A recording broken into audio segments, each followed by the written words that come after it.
Good morning friends. मैं आज चर्चा करूंगा मिस यूनिवर्स 2025 किसे चुना गया है, जो कि बहुत हाईलाइटेड है। ठीक है, और आप लोगों को अपने जोश और जुनून को बनाकर रखना है, हमेशा तत्पर रहना है कि आपको कैसे पढ़ना है, कब पढ़ना है, और रोज करंट अफेयर के साथ अर्ली मॉर्निंग जगना है और पूरे जोश के साथ में हमें स्टार्ट करना है। पहला देख लीजिए, ये जो है मिस यूनिवर्स 2025 कौन है? मिस यूनिवर्स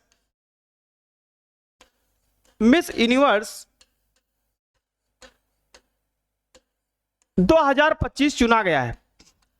तो आपका इनका ध्यान रखना है कि इनका नाम क्या है और ये कहां की हैं। ठीक है, तो इनका नाम है फातिमा अब्बास। देख लीजिए, miss universe 2025 Mexico Fatima Abbas beans दा।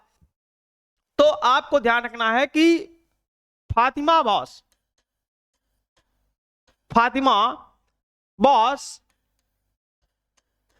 को चुना गया है और ये कहां की हैं, तो इसको ध्यान रखना है। तो ये हैं कहां की?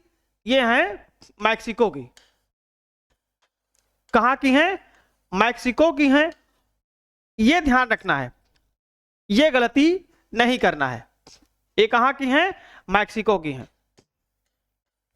ठीक है, और आपको यहां से एक क्वेश्चन और बन सकता है, बन जाएगा कि रनर अप कौन है, मतलब सेकंड इसके बाद में। तो जो रनर अप हैं, ये भी ध्यान रखिएगा, वो थाईलैंड की। ठीक है, तो इसको भी ध्यान रखिएगा। चलते हैं हम लोग अगले क्वेश्चन पे, और अगला क्वेश्चन है आपके सामने ये, निम्न में से किस दिन हर साल विश्व टेलीविजन दिवस मनाया जाता है? तो आपको नोट करना है, विश्व टेलीविजन दिवस, विश्व टेलीविजन दिवस 21 नवंबर को मनाया जाता है। ठीक है, कब मनाया जाता है? 21 नवंबर को मनाया जाता है। आपको यह ध्यान रखना है, और कंटिन्यू जो इंपॉर्टेंट डे हैं, ये यहां से एक दिन पूछा जाता है। किसी भी कंपटीशन एग्जाम में अगर जाते हैं आप, तो आपको जैसे जैसे इंपॉर्टेंट डे आएंगे वो मैं उसको लिखवाते चलूंगा। ठीक है, अब उम्मीद करता हूं आपको समझ में आया होगा। और अब ऑप्शन यहां पे आप देख सकते हैं कि इसमें बेस्ट ऑप्शन कौन सा है। तो पहला है 18 नवंबर, 19 नवंबर, 20 नवंबर और 21 नवंबर। तो आपका ऑप्शन हो जाएगा 21 नवंबर।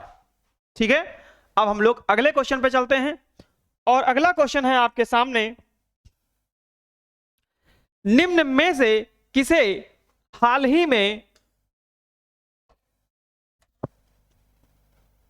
International tennis hall of fame class 2026, ये ध्यान रखना, ईयर जरूर ध्यान रखिएगा, क्योंकि ये बहुत इंपॉर्टेंट होते हैं, के लिए चुना गया है।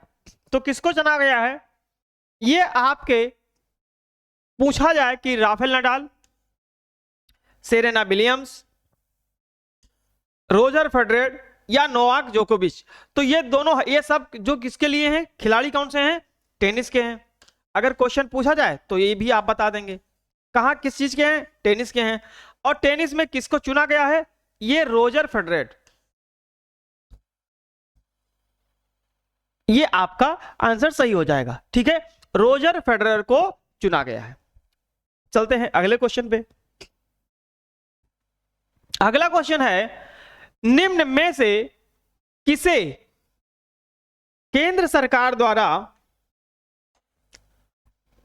भारतीय प्रतिभूति और विनिमय बोर्ड सेबी, इसको security exchange board of India का पूर्णकालिक सदस्य नियुक्त किया गया है? आइए हम लोग ऑप्शन पे चलते हैं। ऑप्शन है आपके सामने, तुहिनकांत पांडे, संदीप प्रधान, निहारिका गुप्ता, तरुण सक्सेना। तो संदीप प्रधान ये आपका बेस्ट ऑप्शन हो जाएगा, ये ध्यान रखिएगा, और ये इंपॉर्टेंट है, MI लगा लीजिए। यहां से क्वेश्चन पूछा जा सकता है। और आपको ध्यान रखना है कि अगर ऐसे क्वेश्चन आते हैं तो आप नोट जरूर करें और अपने जोश को, अपने जुनून को बना के रखिए, क्योंकि ऐसे ही यहाँ पे day by day current affair अगर हम नोट करते चलेंगे तो लास्ट टाइम पे जब आपको रिवीजन करना होगा, जब आपका पेपर आ रहा होगा, तो हमें एक बार रिवीजन कर लेंगे तो हमारा आंसर सही हो जाएगा। इस बात को ध्यान रखिएगा, ठीक है। चलिए हम लोग बिना देरी किए हुए अगले क्वेश्चन पे चलते हैं। और अगला क्वेश्चन है आपके सामने, निम्न में से कौन भारत की 26वीं, अब यहां से यह पूछा जा सकता है रैंक वाली, कौन सी 26वीं महिला ग्रैंड मास्टर बन गई है। तो आइए देखते हैं कौन बनी है। सविता मिश्रा हैं, मानसी जैन हैं, कमलजीत कौर हैं या सरयू बेल पुला हैं। तो यहां से क्वेश्चन बहुत इंपॉर्टेंट पूछा जा सकता है कि रैंक कौन सी है उस महिला की, तो 26वीं है। कौन सी है? 26वीं है। और नाम क्या है? तो नाम है सरयू बेला। क्या नाम है? सरयू बेला नाम है। ये है कौन? ये महिला है और ग्रैंड मास्टर बनी है, ठीक है। तो यहां से जो 2-3 क्वेश्चन पूछे जा सकते हैं वो मैं आपको एक्सप्लेन कर दिया हूं और यहां से ही क्वेश्चन बनने की संभावना है। इस बात को ध्यान रखिएगा और नोट करते चलिएगा आप, ठीक है। अब हम लोग चलते हैं और इसका ऑप्शन मैंने लिख भी दिया है, सरयू बेला। तो यानी कि आपका आंसर ऑप्शन जो होगा वो हो जाएगा डी नंबर। बोलो बात समझ में आ गई? ठीक है। तो अब हम लोग अगले क्वेश्चन पे चलते हैं और अपने जोश और जुनून को कम मत होने देना मेरे दोस्त, क्योंकि आपकी मंजिल, आपका लक्ष्य ही होना चाहिए। इस बात को ध्यान रखिएगा और जब तक आप अपने लक्ष्य को भेद नहीं देते हैं तब तक रुकना नहीं है, रिवीजन करते चलना है और कॉपी पे नोट करते चलना है, ताकि जब लास्ट मोमेंट पे आपको रिवीजन करना हो तो आसान हो जाए, ठीक है। इस बात को ध्यान रखिएगा। अब हम लोग चलते हैं अगले क्वेश्चन पे। अगला क्वेश्चन है वर्ल्ड AMR। AMR का मतलब होता है antimicrobial resistance awareness week हर साल कब मनाया जाता है? मतलब पूरा एक सप्ताह, कब से कब तक चलेगा? ऐसा भी क्वेश्चन आ सकता है। अगर यहां से पूछ लिया जाए कि मान लो, अभी मैं ऑप्शन से और क्लियर कर दूंगा आपको। देखो, पहला है 16 नवंबर से 22 नवंबर, 17 नवंबर से 23 नवंबर, 18 नवंबर से 24 नवंबर, 19 नवंबर से 25 नवंबर, ठीक है। तो जो इसका ऑप्शन सही है वो है सी, ऑप्शन नंबर सी है, 18 से 24 नवंबर। क्या है? 18 से 24 नवंबर। अब आपको क्या ध्यान रखना है, अगर आपसे पूछ लिया जाए कि AMR, इसका पहली बात फुल फॉर्म आना चाहिए, ठीक है। जो चीज इंपॉर्टेंट है वो नोट कराऊंगा। AMR का मतलब होता है एंटी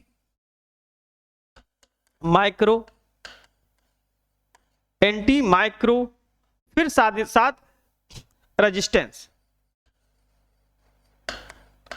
रेजिस्टेंस, ठीक। अब यहां से आपको पूछ लिया जाए कि कब शुरुआत कब हुई, कब मनाया जाएगा, तो इसका जो डे है वो 18 नवंबर, ठीक है। कब है? 18 नवंबर। और इसके साथ साथ ये भी पूछा जा सकता है कि वीकेंड कब है, खत्म कब हो रहा है, तो 24 नवंबर। ऐसा भी क्वेश्चन आ सकता है, तो इस बात को ध्यान रखिएगा, ठीक है। ऐसा क्वेश्चन पूछा जा सकता है, संभावना है, क्वेश्चन आए हैं, तो इस बात को ध्यान रखेंगे। हम लोग अगले क्वेश्चन पे चलते हैं बिना देरी किए हुए। और अगला क्वेश्चन है आपके सामने नेक्स्ट, निम्न में से किसे हाल ही में टेलीकम्युनिकेशन डिपार्टमेंट, कौन सा? टेलीकम्युनिकेशन डिपार्टमेंट का सचिव नियुक्त किया गया है, ठीक है। तो आइए हम लोग ऑप्शन पे चलते हैं। किसे नियुक्त किया गया है? अनुपम मिश्रा को, नीरज मित्तल को, अमित अग्रवाल को या सुरेश राठौर को? तो आपको इस बात को ध्यान रखना है कि टेलीकम्युनिकेशन डिपार्टमेंट में किसे नियुक्त किया गया है। यह आपको बहुत इंपॉर्टेंट क्वेश्चन है, जरा आप ऑप्शन पढ़ लीजिए सही से और फिर उसके बाद बताइए कि किसे नियुक्त किया गया है, ठीक है, क्योंकि यह बहुत ही इंपॉर्टेंट क्वेश्चन है। यहां से क्वेश्चन पूछा जा सकता है।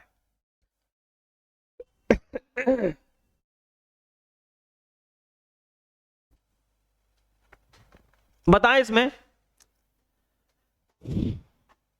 यहां से आपका ऑप्शन हो जाएगा अमित अग्रवाल। कौन हो जाएगा? अमित अग्रवाल। ठीक है, चलिए अब हम लोग अगले क्वेश्चन पे चलते हैं बिना देरी किए हुए। और अगला क्वेश्चन है आपके सामने, निम्न में से किसने बेंगलुरु टेक समिट में भारत की पहली क्वांटम सिटी ब्लूप्रिंट प्रदर्शित किया गया है? ये दोस्तों बहुत ध्यान रखिएगा क्योंकि ये बहुत इंपॉर्टेंट है। अब जब कोई चीज पहली स्टार्ट हो रही होती है तो वो अपने आप में इंपॉर्टेंट हो जाती है। पहली क्वांटम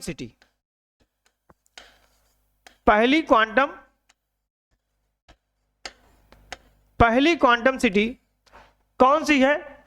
ब्लूप्रिंट के लिए, ब्लूप्रिंट के लिए। तो आपको यहां से क्वेश्चन से ही थोड़ा सा हिंट दी गई है। क्या दी गई है? ये कह रहा है बेंगलुरु। तो आपको पता है मेरे दोस्त कि बेंगलुरु कहां पे है? बेंगलुरु कहां पे है? अरे बेंगलुरु तो आपको पता है ना कि बेंगलुरु कहां पे है? कर्नाटक में। भाई कर्नाटक की राजधानी है ना, तो यहीं से हम लोग ऑप्शन पे पहुंच जाएंगे। ठीक है, अब उम्मीद करते हैं कि आपको समझ में आ गया होगा। ऑप्शन में देख लीजिए, ऑप्शन में क्या है? बिहार है,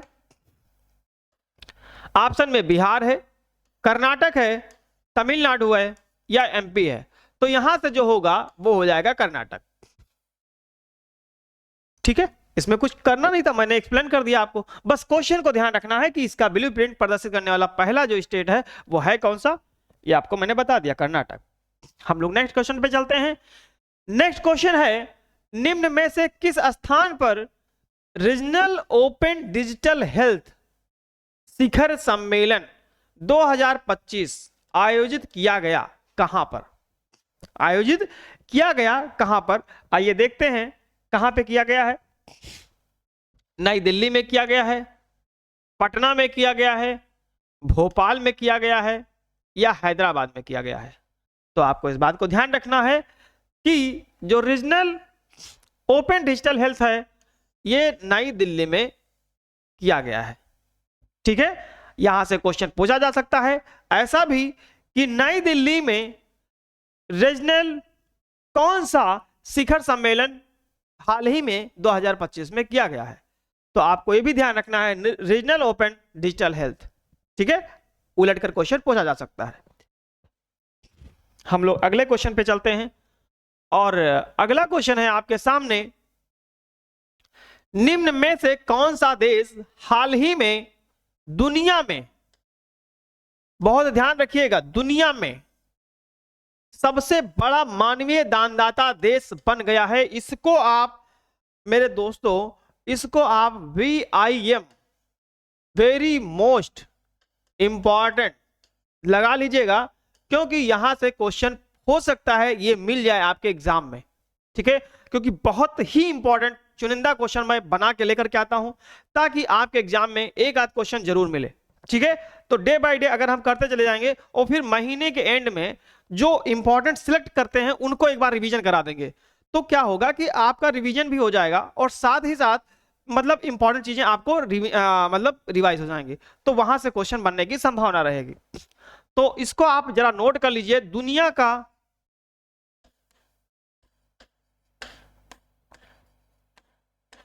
तीसरा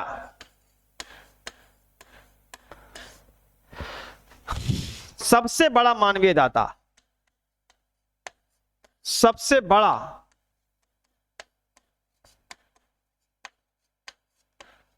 मानवीय दानदाता तो क्या है? आपके सामने हम ऑप्शन को दिखा देते हैं, फिर हम लगाते हैं। भारत है, फ्रांस है, जर्मनी है या संयुक्त अरब अमीरात है?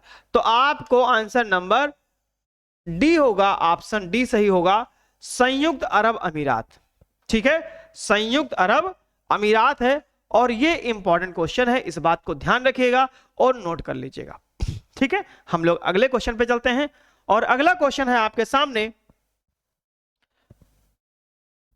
ये, निम्न में से किस स्थान पर भारतीय डाक ने जेन जेड थीम्ड आधारित पहला डाकघर, आपको मैंने कई बार बोला है कि जब कोई चीज देश में या विदेश में नेशनल लेवल पे या इंटरनेशनल लेवल पे पहली बार हो रहा होता है तो वो अपने आप में इंपॉर्टेंट बन जाता है। तो हमें इस बात को ध्यान रखना है कि गलती से भी ऐसे क्वेश्चन मिस नहीं करना है, ये आपके एग्जाम में आने की संभावना है।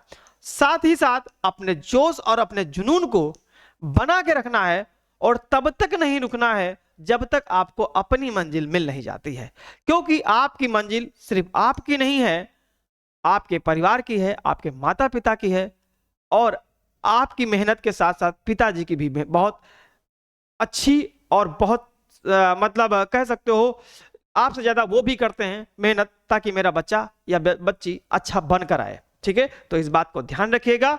हम लोग अगले क्वेश्चन पे चलते हैं। तो इसमें पहला डाकघर बताया है, तो कहां खोला गया है, किसने खोला है, किस स्थान पे खोला गया है, इस पे हम लोग बात करते हैं।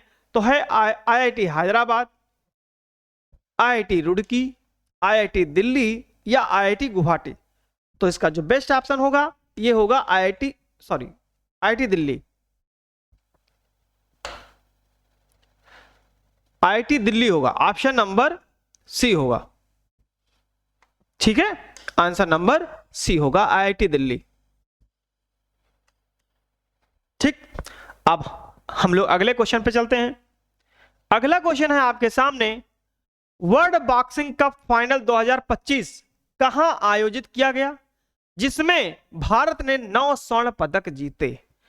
कितना इंपॉर्टेंट क्वेश्चन है, भारत ने कितने स्वर्ण पदक जीते हैं ये क्वेश्चन पूछा जा सकता है।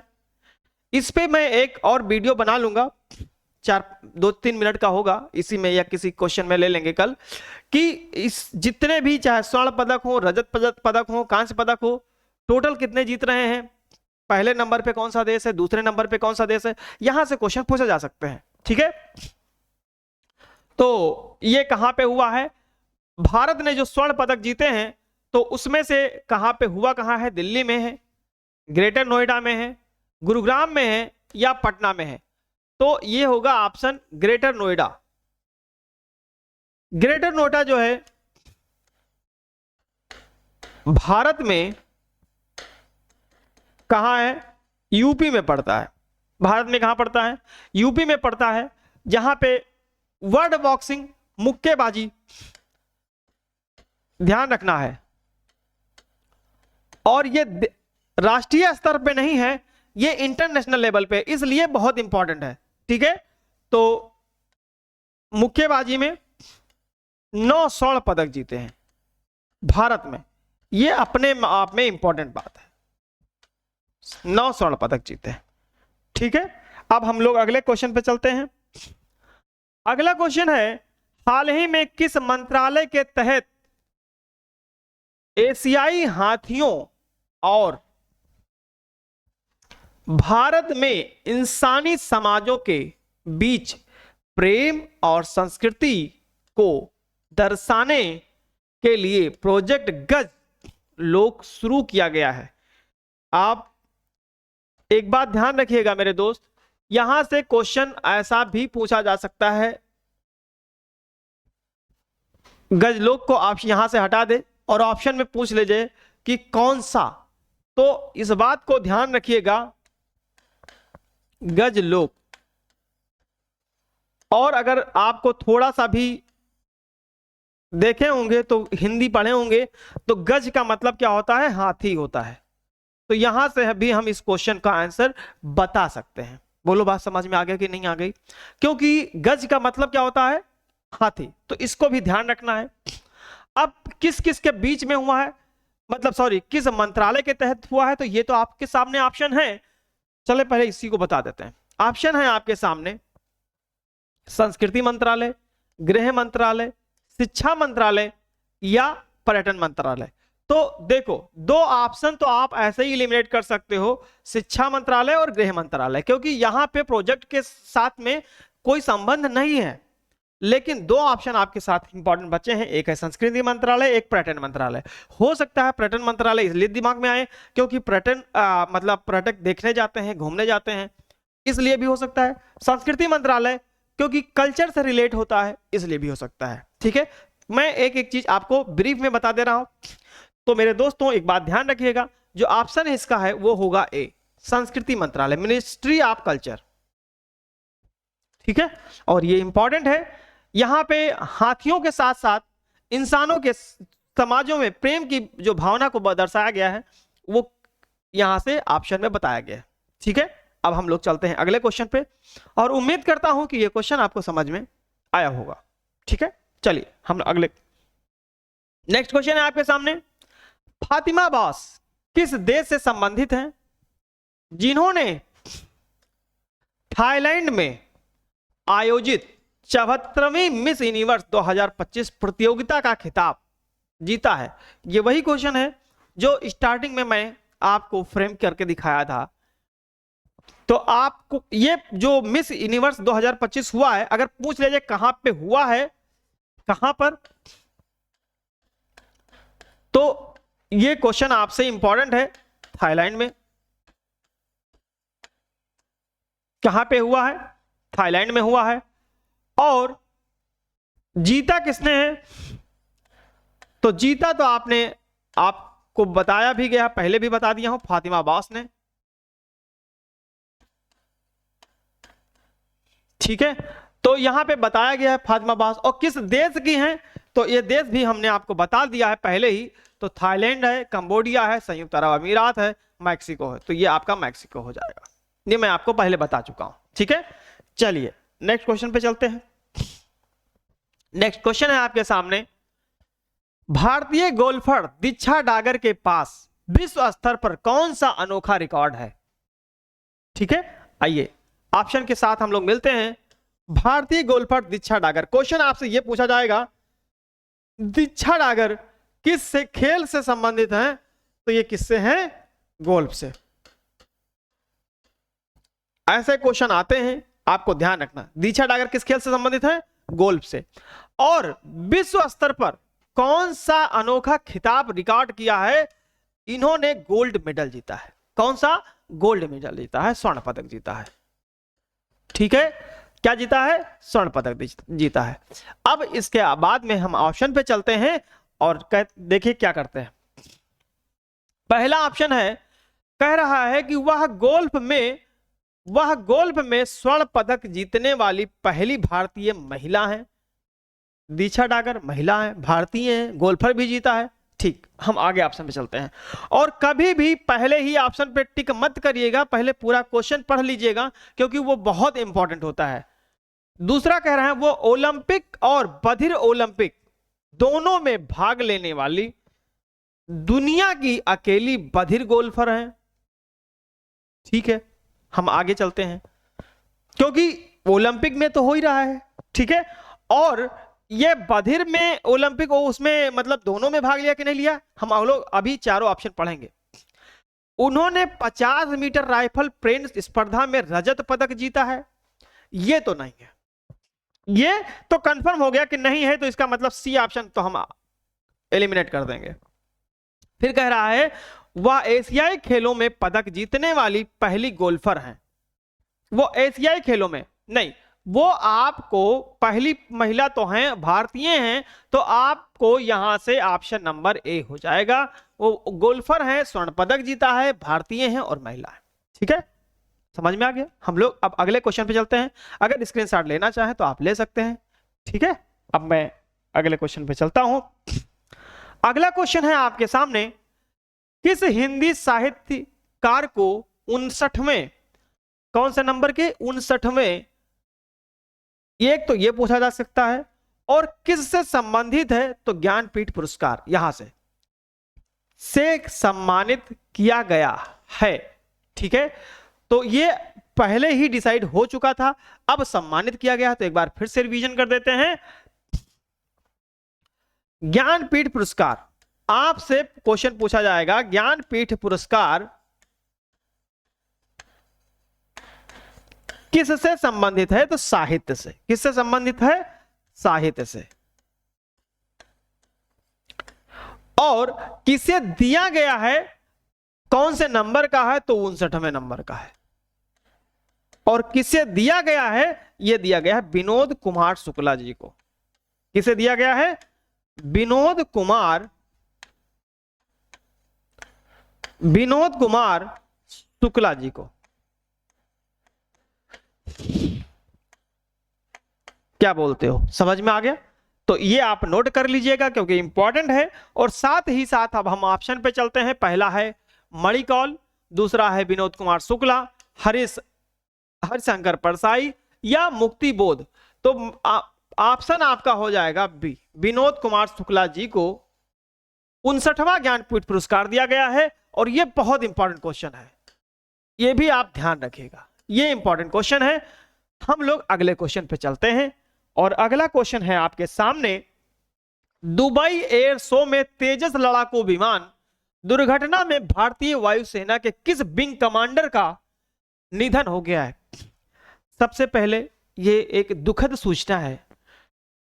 जिसने अपने लाल को, अपने बेटे को खोया है, जिसने क्या, वो तो कंफर्म ही है कि हमारे भारतीय विंग कमांडर नमांस सल ने तेजस लड़ाकू विमान उड़ा रहे थे। मतलब प्रैक्टिस करना था। कहां पे? दुबई में। ठीक है। तो वहां पे जैसे रिहर्सल स्टार्ट किया तो जैसे ऊपर लेकर के, और वहीं से डिस्टरबेंस हो गया। क्या हुआ? ईश्वर ने क्या चाहा, तो तुरंत आकर के जैसे जमीन पे आया और डिसबैलेंस हुआ, जमीन पे आया और आग का गोला वो बन गया। यानी कि 1 मिनट के अंदर सारी चीजें हो गई। तो ये दुखद है उनके परिवार वालों को मेरी तरफ से, और बहुत बहुत मतलब संवेदनाएं हैं। दुखद समाचार है और ये सिर्फ मेरे लिए नहीं है, देश के लिए है। तो ये इंपॉर्टेंट न्यूज भी है। और अब इसमें बहुत कुछ तो हम नहीं कह सकते क्या, क्योंकि अपने हाथ में कुछ है नहीं। लेकिन ये समाचार दुखद है, ये शोक है कि मतलब इस तरीके से घटना दोबारा ना हो। तो इसके लिए कोई जांच जरूर करवाई जाए ताकि फ्यूचर में जो हमारे पायलट हैं वायुसेना के या जिस भी उसमें, तो ऐसी घटना दोबारा ना हो। ठीक है। तो इसमें कहा गया है कि वो किस विंग कमांडर का मतलब था। तो ऑप्शन है आपके wing commander Varthaman, wing commander Namansh Syal या विंग कमांडर मोहित राणा, और नेक्स्ट है विंग कमांडर सौरभ गुप्ता। तो ऑप्शन आपको दोस्तों बी होगा, विंग कमांडर नमांशु सियाल। ठीक है, ऑप्शन नंबर बी सही हो जाएगा। ठीक है, क्योंकि ये इंपॉर्टेंट न्यूज है और इंटरनेशनल पे। अच्छा, ये आपसे पूछा जाए कि कहां पे हुआ है, तो ये भी ध्यान रखना है, दुबई में। दुबई में क्वेश्चन कभी ये भी पूछा जा सकता है कहां पर हुआ था? दुबई में हुआ था। और कौन सा लड़ाकू विमान उड़ा रहे थे? वो तेजस था, वायुसेना। ठीक है, तो ऐसे क्वेश्चन बनने की संभावना रहती है, तो हमको इस बात को ध्यान रखना है। ठीक है, अब हम लोग चलते हैं अगले क्वेश्चन पे। और अगला क्वेश्चन है आपके सामने, डेफ ओलंपिक्स बधिर ओलंपिक में पुरुषों की 50 मीटर राइफल 3 पोजीशन स्पर्धा में कितने मीटर? 50 मीटर राइफल 3 पोजीशन स्पर्धा में किसने रजत पदक जीता है? ठीक है, तो बधिर ओलंपिक, ठीक है, बधिर ओलंपिक, इस बात को ध्यान रखना है। कितने मीटर में? 50 मीटर में। तो आप देखती हैं, ऑप्शन देखिए। पहला है मैथियास एरिक हेस, दूसरा है सौर्य सैनी, और तीसरा है ऐश्वर्य प्रताप सिंह और चौथा है रुद्रांश पाटिल। तो आपको इस बात को ध्यान रखना है कि भारत के शौर्य सैनिक को, ऑप्शन नंबर बी, शौर्य सैनिक ने बधिर ओलंपिक में 50 मीटर के में कौन सा पदक जीता है? रजत पदक जीता है। कौन सा पदक जीता है? रजत पदक जीता है। ठीक है, तो ये इंपॉर्टेंट न्यूज है और इसको आप लोग नोट कर लीजिएगा। ठीक है, अब हम लोग अगले क्वेश्चन पे चलते हैं और अगला क्वेश्चन है आपके सामने ये, विश्व मुक्केबाजी कप फाइनल में पुरुषों के 60 किलोग्राम वर्ग में स्वर्ण पदक किसने जीता है? ठीक है, तो विश्व मुक्केबाजी कप ये अपने आप में बहुत इंपॉर्टेंट है, बहुत इंपॉर्टेंट है। किसने जीता है? तो आपको ये 2-3 बातें ध्यान रखना है। जो वेट था तो 60 केजी में, वर्ग कौन सा था? ये पुरुष वर्ग था, पुरुष वर्गों में। और किसने जीता है? तो सचिन शिवच। किसने जीता है? सचिन शिवच ने। कुछ इंपॉर्टेंट चीज न्यूज है तो इसको ध्यान रखिएगा। सचिन शिवच।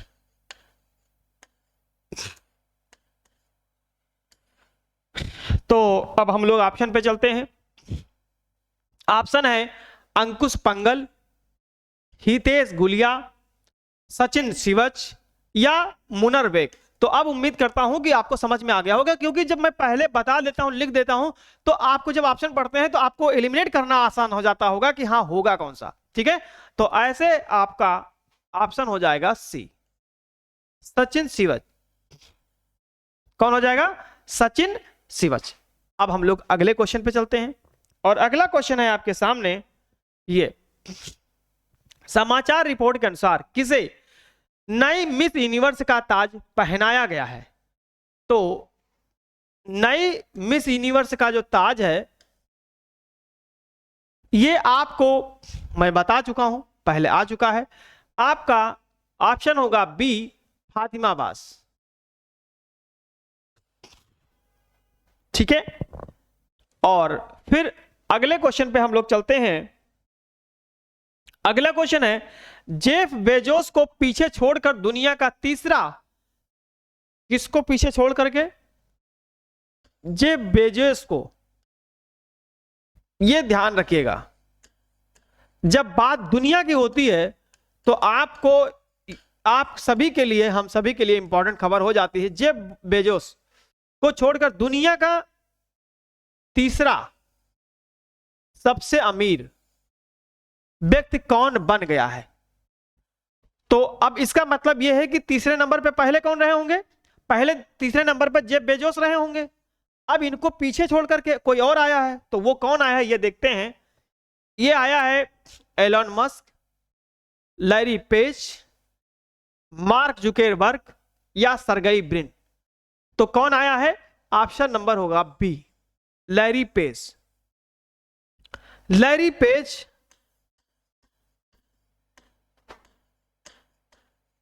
दुनिया के तीसरे नंबर के अमीर व्यक्ति बन गए हैं। ठीक है, अब हम लोग चलते हैं अगले क्वेश्चन पे और अगला क्वेश्चन है, नवंबर 2025 में भारत सरकार द्वारा भारतीय प्रतिभूति और विनिमय बोर्ड सेबी के नए पूर्णकालिक सदस्य के रूप में किसे नियुक्त किया गया है? तो सेबी का कभी कभी मतलब स्टैंड फॉर्म पूछ लेता है, तो इसका ध्यान रखिएगा। सिक्योरिटी एक्सचेंज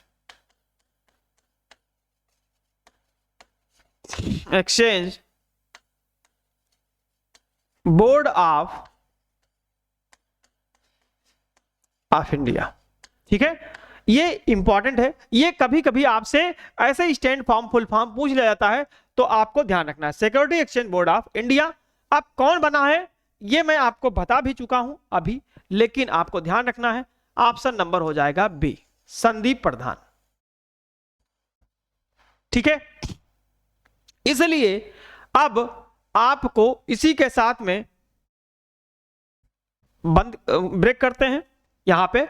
और इसको हमेशा आपको एक बात ध्यान रखना है, नए जोश के साथ में नई सुबह पर डे शुरुआत करते रहेंगे, आते रहेंगे, और आपको पर डे एक वीडियो बहुत इंपॉर्टेंट न्यूज के साथ मिलता रहेगा। और आप लोग मेरे चैनल से जुड़े रहिए, शेयर करिए, और उम्मीद करता हूं कि आप लोगों को समझ में आ रहा होगा। ठीक है, और भी जो कुछ इंपॉर्टेंट न्यूज होगी वो मैं बताता रहूंगा। ठीक है, चलते हैं, आज यहीं पे एंड करते हैं। जय हिंद, जय भारत।